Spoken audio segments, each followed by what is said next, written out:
안녕하세요. 정광석입니다. 자, 세포생물학 파트에서 두 번째 내용입니다. CB2, 세포막의 기본 구조입니다. 제가 CB1에서 세포에 대한 설명을 드릴 때 반드시 기억하셔야 할 몇 개 세포 소기관 말씀드렸죠. 그 중에서 세포막 가장 기본적으로 여러분들이 뺄 수 없을 정도 중요한 그런 세포 소기관이라서 따로 준비를 합니다. 세포막이란 무엇이고 세포막은 무엇으로 이루어져 있고 어떤 일을 하고 어떻게 해서 이 경계를 넘어 물질들이 이동할 수 있게 되느냐, 요 네 가지 내용을 다룰 겁니다. 조금 난이도가 있을 수 있으니 잘 따라와 보시고요. 이해 잘 안 되는 거는 저한테 따로 연락을 주세요. 넘어갑시다. 자, 세포막 셀 멤브레인이란 무엇이냐라고 되어 있습니다. 세포막의 정의는 세포를 둘러싸고 있는 얇은 막이고 내부와 외부를 구분하는 경계입니다. 그리고 세포 안쪽의 환경을 유지하고 보호하는 역할을 담당하고 있다. 이게 CB1에서 사용한 그림인데 이 경계면을 잘라갖고 이렇게 아주 확대를 해보면은 보시는 것은 모식적으로 이렇게 생겼다고 해요. 그래서 왼쪽에 글에서 세포막의 기본 구조를 보시면 인지질 이중층으로 구성되어 있는 포스폴리피드 바이레이어라 되어 있는데 포스폴리피드 인지질이 뭐냐면 우리 이제 제가 이제 생화학 쪽 영상에서 설명을 한번 드렸습니다. 한번 보세요 나중에.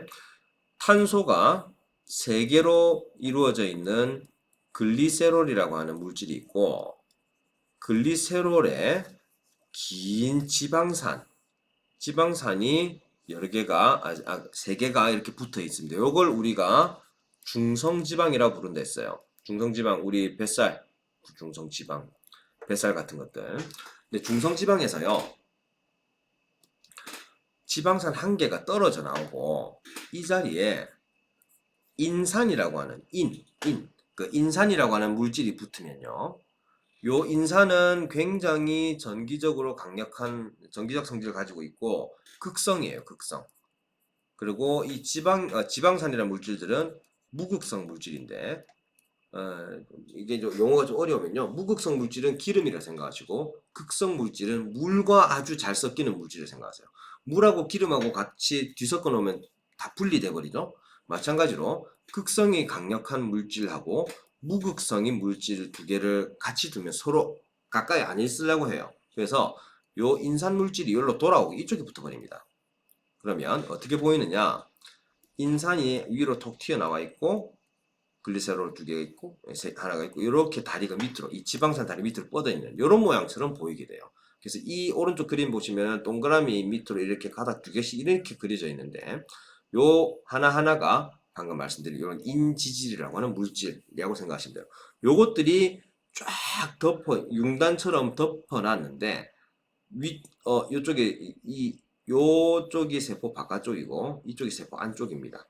세포 바깥쪽으로 이렇게 한 겹의 인지질 막이 덮고 있고 세포 안쪽 면으로도 이렇게 한 겹의 막이 있고 이게 꼭 샌드위치 두 장, 식빵 두 장을 이렇게 겹쳐놓은 것 같이 이렇게 돼 있어요. 그래서 이거를 우리가 인지질이라는 물질로 구성되어 있는 이중층 구조라고 이렇게 불러줍니다. 레이어가 한 개가 아니고 두 겹이라는 뜻입니다.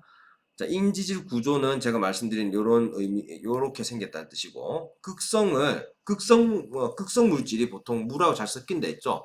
물하고 친한 성질이라고 해서 우리가 하이드로필릭, 친수성이라고 부르고요. 물하고 잘 안 섞이는 무극성인 상태의 물질들을 우리가 물하고 안 섞인다 해서 물을 멀리 피하려고 한다 해서 소수성이라고 부릅니다. 하이드로포빅이라고 불러요. PHOBIC, 포빅이 두려워한다는 뜻이에요. 무슨 포비아 이런 거 들어보셨죠? 그래서 물을 두려워한다 이렇게 뭐 싫어한다 이렇게 보시면 됩니다. 자, 단백질이 막 사이에 끼어 있거나 표면에 부착된 형태가 세포막의 기본 구조다. 낙서 좀 지우고. 인지질 이중층 이렇게 한 겹, 두 겹이 있는데 그 사이사이에 이렇게 보시는 것처럼 단백질들이 막을 푹푹 관통하듯이 들어가 있어요. 물론 어떤 단백질들은 바깥쪽 그 막에만 붙어 있기도, 어떤 놈들은 안쪽 막에만 붙어 있기도 한데 많은 단백질들이 이렇게 관통하듯이 팍팍 끼어 있습니다. 그래서 이런 내용을 적어 놓은 거고. 자, 요거는 여러분들 사실 그렇게 중요하게 기억하셔야 할 부분은 아닙니다만은 그냥 상식선에서 기억해 두세요. 인지질이라고 하는 걸로 이렇게 막을 구성하고 있다고 이제 학자들이 알게 됐는데 과거에는 세포막이 꼭 무슨 비닐봉지 같이 딱 감싸 놓으면 그냥 변함없이 그냥 그렇게 있는 줄 알았어요. 그런데 그게 아니고요.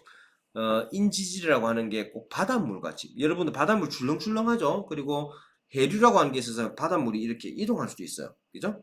인지질로 만들어진 이 이중층, 이 인지질 막이 비닐봉지처럼 다 고정되어 있는 게 아니고 얘가 그냥 계속 움직일 수가 있어요. 움직인다는 게 쭉 뻗어 나올 수도 있고 안으로 말려 들어갈 수도 있고, 가만히 있다 하더라도 여기에 있는 이 인지질 분자가 여기만 있는 게 아니고 옆으로 조금씩 이동할 수 있다는 뜻이야. 이게 이렇게 흔들흔들하게 이동할 수 있으니까 단백질도 위치가 조금씩 변할 수가 있어요. 그런 형태를 유동 단백질 같은 게 모자이크처럼 콕콕 꽂혀 있는데 그게 움직일 수 있는 그런 형태라 해서 유동 모자이크 모델이라고 이렇게 불러줍니다. 이제 막의 구성 요소들이 자유롭게 이동할 수 있는 그런 막 구조라고 이렇게 생각하시면 돼요. 자, 다음. 세포막은 무엇으로 만들어져 있는가? 좀 전에 대충 설명드렸는데 첫 번째는 지질입니다. 아주 많은 양의 인지질이 잔뜩 들어있고요. 일부 콜레스테롤성 리피드도 들어있습니다. 막의 유동성과 안정성을 조절하는 데 기여합니다. 방금 보셨던 그림인데요. 이런 데 보시면 그 다음에 당지질, 글라이콜리피드. 지질은 지질인데 당분이 일부 붙어있는 그런 것들이 이제 우리가 당지질이라고 부르는데 세포 인식에 관여합니다. 이 세포가 우리 편 세포냐? 감염원이냐? 이런 거 인식할 때 꼭 명찰같이 붙어있는 그런 물질들이라고 보시면 돼요. 자, 그래서 오른쪽 그림 보시면은 막에 이 빨간 머리에 밑으로 스파게티 국수같이 뻗은 요게 인지질이고 두 겹으로 되어 있다고 했죠. 그 다음에 당지질 같은 게 이렇게 많이 붙어 있고, 그다음에 여기 밑에 보시면 콜레스테롤 같은 것도 사이사이에 이렇게 박혀 있습니다. 이런 것들이 들어가 있어서 세포막의 구조를 좀 이렇게 안정적으로 유지해주는 그런 역할을 한다. 자, 그 다음 프로테인, 단백질이 뭐 이런 식으로 쿡쿡 박혀 있는 것들 있습니다. 그 다음에 말초 단백질 해갖고, 말초 단백질보다는 페리페럴 하면 이제 측면 단백질을 보시는 것도 좋겠어요. 막의 표면에 붙어 있는 그런 단백질도 있다. 자, 그 다음 이것만 있는 게 아니라 카보하이드레이트 뭐죠? 탄수화물이죠. 탄수화물도 당 단백질 뭐 이런 당지질, 아까 말씀드린 이런 것들 탄수화물도 일부 붙어 있어서 세포 인식이나 면역 반응 등에 관여하고 있다라고 보시면 됩니다. 자, 다음 갑시다. 세포막은 그래서 무슨 역할을 하느냐? 한 5가지 정도 적어놨습니다. 중요합니다. 우선은 경계예요. 경계. 안쪽과 바깥쪽을 구분하는 경계의 역할은 뭘까? 안팎으로 뭐가 자유롭게 와장창 이동할 것 같으면 경계를 굳이 만들 필요가 없겠죠. 그래서 필요한 것만 드나들 수 있게끔 만드는 그런 게 막의 가장 기본적인 역할입니다. 그래서 선택적 투과성. 우선은 막고 필요한 거는 받아들이거나 내보내거나 하는 게 가능하다. 그다음에 당연히 경계에 터널 뚫려 있으니까 물질 이동할 수 있으니 물질 수송 당연히 포함되겠죠. 세포인식, 좀 전에 말씀드린 것처럼 하나의 세포와 다른 세포가 서로 가까이 인접할 때 얘가 왼쪽 세포가 오른쪽 세포를 인식할 수 있는지 여부, 이런 것들이 막의 기능이고, 신호 전달, 요거가 좀 비슷한 개념인데요. 호르몬 같은 게 저 멀리에서 이렇게 혈액 타고 와갖고 이 근처까지 왔다. 이 호르몬이 이 세포를 자극해야 한다면, 이 세포는 호르몬이 왔을 때 이 호르몬이 어떤 호르몬이 왔는지 인식할 수 있는 그런 리셉터 단백질들을 많이 가지고 있어요. 그것들이 바로 신호 전달에 관련된 역할이다, 이렇게 보시면 됩니다. 마지막 세포 부착. 얘하고야 우리 진핵세포인데 이 세포 서로 붙어 있어야 해요. 그런데 이렇게 서로 이제 손을 잡고 있고 이래 해야 붙어 있겠지. 아무도 없으면 다 떨어져 나가겠죠. 그래서 세포들끼리 서로 떨어져 나가지 않게끔 이어주는 그런 앵커 단백질 같은 것도 많이 있습니다. 그래서 요 그림 보시면 멀리서 날라오는 케미컬 메신저를 받아서 메신저가 전달해주는 신호를 인식할 수 있게 하는 그런 리셉터 단백질도 많이 있고요. 이게 신호 전달 관련된 이거. 그다음에 엔자임, 여러 가지 역할을 담당하는, 효소 역할 담당하는 것들, 이런 단백질도 많이 들어 있습니다.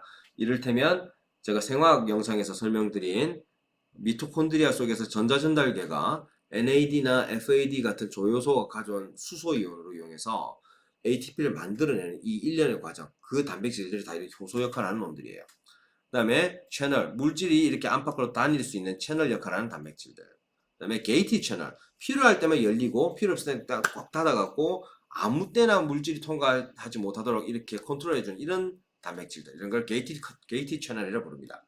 셀 아이덴티티 마커로 되어 있죠. 나는 누군데, 니는 누구, 우리는 같은 편 세포가 이렇게 서로 인식할 때 필요한 이런 당지질 같은 걸 달고 있는 이런 단백질들. 마지막 방금 말씀드렸던 세포끼리 서로 이어질 수 있게끔 해놓은 이런 단백질들, 부착 단백질, 이런 기능들이, 이런 단백질들이 붙어서 세포막에서 여러 가지 역할을 하고 있다.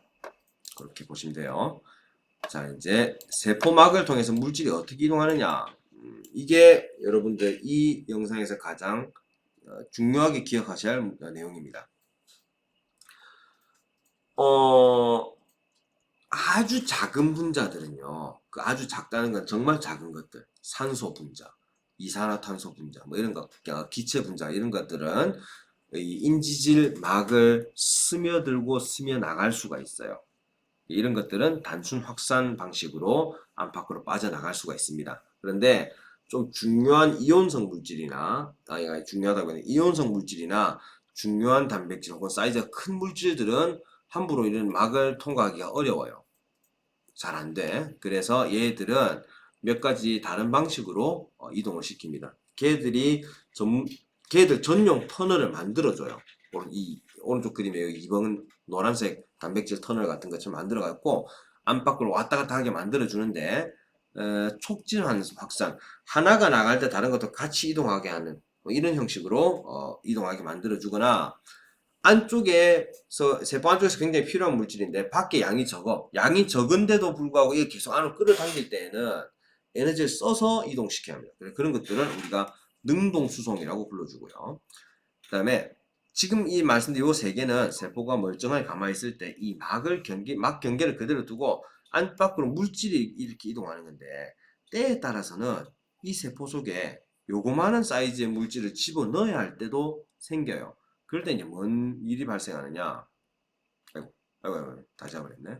요로 생긴 놈이 요만큼을 이제 집어넣을 때는요, 이 세포막이 이런 식으로 늘어나요. 이렇게. 그래갖고, 지어볼까요? 막이 이렇게 늘어난단 말이지. 그 다음에 요 끝이 서로 이렇게 이어져요. 이어지고, 자, 또 좀 지어볼게. 이렇게 이어지면 뭔 일이 생길까요? 여기에 여기를 지워야지. 이렇게 해가지고 요거 지우고 요 지우고, 말씀드린 것처럼 요렇게 이어진다는 뜻이죠. 그러면 밖에 있는 거 안에 집어넣을 때 밖에 있던 이 물질이 세포 안으로 들어오면서 이렇게 막 한 겹에 뒤집어 씌워지는 것처럼 만들어져요. 그죠? 그게 지금 오른쪽 보시면 요런 모양이 되는 거예요. 이런 모양으로. 그러면 이 안에 여러 가지 물질들이 많이 들어있고, 이게 영양소 물질이라 치고, 사이즈 큰 단백질 같은 영양소 물질이라 치면은 이걸 이제 깨 부숴야 이 세포가 그 안에 들어있는 에너지를 쓰기도 하고, 뭐 아미노산 쪼개진 이런 것들 다시 빼가 쓰기도 하고 그래 되겠죠? 그럴 때 세포 속에 들어있던 라이소솜, 제가 LYS 라이소솜 이렇게 불렀던 거 있지? 요 속에 가수분해 효소가 많이 들어있는데 얘들이 스금스금 와가지고, 얘도 막으로 돼 있고 이 영양소 덩어리 이게 들은 이것도 막으로 돼 있고, 막과 막이 서로 만나면은 융합돼요. 그래서 좀 다시 지어볼까? 지어볼게요. 말씀드린 것처럼 라이소솜 하나가 와가지고 이렇게 붙어버리는 거예요. 붙어버리면 안에 있는 가수분해 요소가 이렇게 흘러 들어가겠죠? 다 깨부숴요. 그러면 안에는 조각조각 난 영양소가 남을 거고, 이 영양소들이 뭐 미토콘드리아로 가든 어디 딴 데 가가지고 여러 가지 대사 과정에 작용하게 됩니다. 이런 식으로 빨아들이는 거를 우리가 세포 내 이입, 엔도사이토시스라고 불러요. 엔도가 안쪽, 이너라는 뜻이에요. 안쪽으로. 사이토, CYTO 혹은 TE, 이게 세포, 셀이라는 뜻이에요. 세포의 안쪽으로 뭘 끄집어 들이는 방식, 이런 거를 엔도사이토시스 세포 내 이입이라고 하고, 방금 보여드린 이런 그림 예시처럼 실제로 나왔고, 이제 발을로 이렇게 당겨 집어넣는 방식을 식세포, 파고사이토시스라고 하고요. 액체 물질을 이렇게 쭉 빨아들이듯이 하는 이런 거는 우리가 음세포, 마신다는 뜻이야. 파이노사이토시스로 이렇게 불러줍니다. 다음, 세포 외 유출. 별 필요 없는 거는 이런 식으로 밖으로 내보낼 수도 있어요. 이렇게 안에서 주머니 싸가지고 밖으로 내보내는 거. 이런 것을 밖으로, 엑소가 엑스터널이라는 뜻이에요. 엑스터널로 밖으로 내보내는 것. 세포 밖으로 내보내는 거에서 세포 외 유출, 엑소사이토시스라고 이렇게 불러줍니다. 이런 것들이 세포막을 이용해서 물질 이동하는 방식들이다.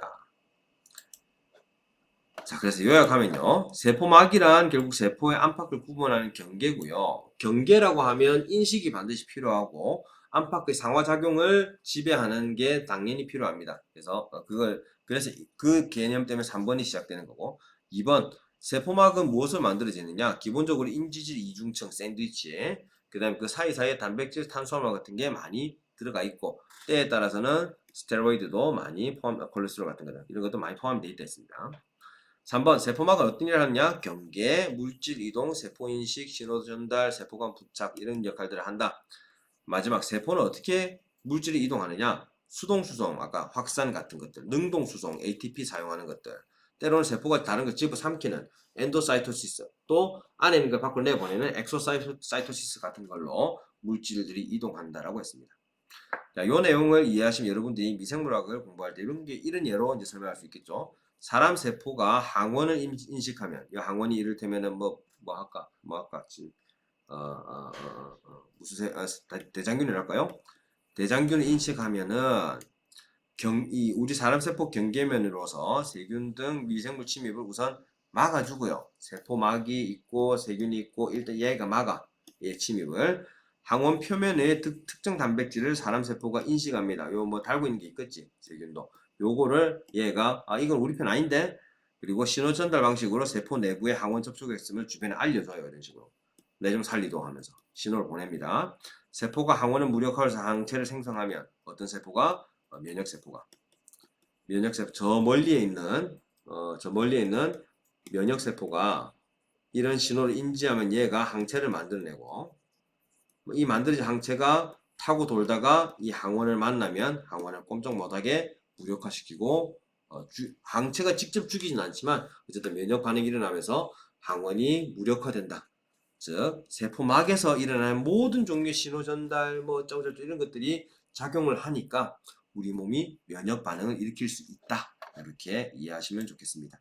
자, 이걸로 마치겠습니다.